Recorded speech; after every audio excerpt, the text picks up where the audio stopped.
Welcome to The Explainer. Today's all about pranks and jokes, right? But what if there's some serious wisdom hidden inside all the fun? Today, we're going to connect April Fool's Day to some ancient truths to uncover a really powerful guide for our modern relationships. So, let's just start with this question right off the bat. Beyond the pranks, this day is a pretty good chance to think about how we're moving through the world. Are we good at spotting the real fool's errands in our own lives, especially when it comes to who we trust and who we let get close to us? To get to that wisdom, we've got to go back. We have to understand the whole history of being a fool. Where did this entire tradition of pranks and jokes even start? Well, the most popular theory takes us all the way back to 1582 in France. See, they switched calendars, moving New Year's Day from April 1st to January 1st. And anyone who didn't get the memo and kept celebrating in April, they got called April Fools. People would literally stick paper fish on their backs. They called them Poisson d'avril or April fish because they were as easy to catch as a fish. But the roots might be even older, maybe going back to ancient Roman festivals like Hilaria, which was all about celebrating with a bit of good-natured fun and mockery. Okay, so now let's make this pivot from pranks to proverbs, because this is where things get really interesting. The Bible, you see, makes this incredibly important distinction about what it actually means to be a fool. And listen, this has nothing to do with being smart or not. It's not about your IQ. The key difference here is the posture of your heart. A fool, according to Proverbs, is someone who actively, intentionally despises wisdom and instruction. They're rebellious. But the simple, that's a whole other category. They're just inexperienced, maybe a little naive. They just don't know any better.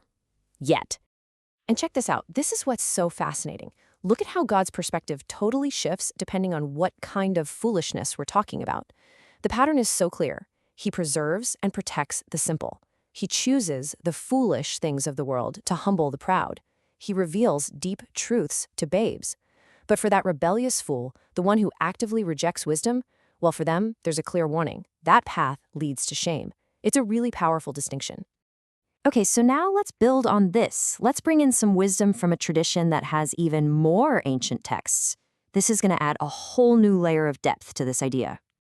Did you know that the Ethiopian Orthodox Tewahedo Bible has 81 books? That's compared to the 66 in the standard Protestant Bible.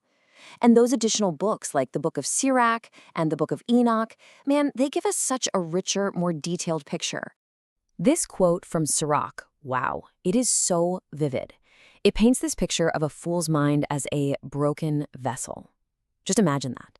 Anything you try to pour in, any knowledge, any wisdom, it just leaks right out. It's not that they can't learn, it's that they have chosen to be a vessel that can't hold anything. And then you've got the other side of the coin.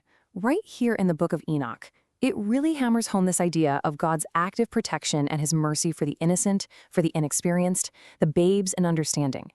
This tradition really emphasizes that God steps in to shield those who can't yet shield themselves. Okay, so if being a fool in that biblical sense is what we want to avoid, then what's the goal? What are we actually aiming for in our lives and, in our relationships? Well, the true opposite of a fool isn't some genius with a sky-high IQ. Nope, it's a person with discernment. And what's that? It's not just book smarts, it's applied wisdom. It's that gut-level ability to see people and situations clearly, to judge well, and to separate what's true from what isn't. Just look at this comparison. This is basically your practical checklist. The fool, they're impulsive and loud. The discerning person, calm and observant. A fool hates being corrected, but a wise person, they see correction as a gift. And this is a big one. A fool trusts everyone right away, while a discerning person, they test the spirit. They look deeper. Okay, let's bring all this ancient wisdom right here into the 21st century. How in the world does this apply to our modern world of dating apps, DMs, and those perfectly polished online profiles? Think about it. It is so easy to get fooled online these days. You've got filtered profiles, AI-generated pictures, people putting on these performative vibes. And there's so much pressure to just trust a feeling instantly. In this kind of world, that ancient idea of discernment, it's not just a nice idea, it is an absolutely critical survival skill for your heart. Because here's the bottom line, right? Applying these principles, it's all about protecting yourself from those pointless games and from a whole lot of heartache. You don't want your search for connection to end up feeling like one long, exhausting fool's errand. So you might be asking, okay, this is great, but how do I actually do this? Well, here you go. Here's a simple 3-step guide based on everything we just talked about that you can start using today to vet potential partners or honestly, even friends way more wisely. All right, step 1. Observe actions, not just vibes. Look, talk is cheap. Consistency is everything. What do they do over time? Step 2. Test the spirit. How do they handle a simple no or just a minor disagreement? Their reaction tells you everything you need to know.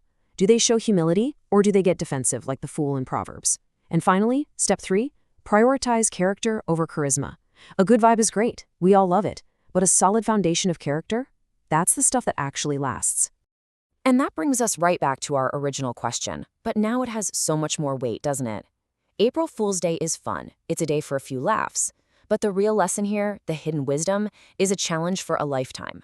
The choice isn't just about not falling for a joke today. It's about choosing wisdom in who we trust, who we love, and ultimately, who we decide to become.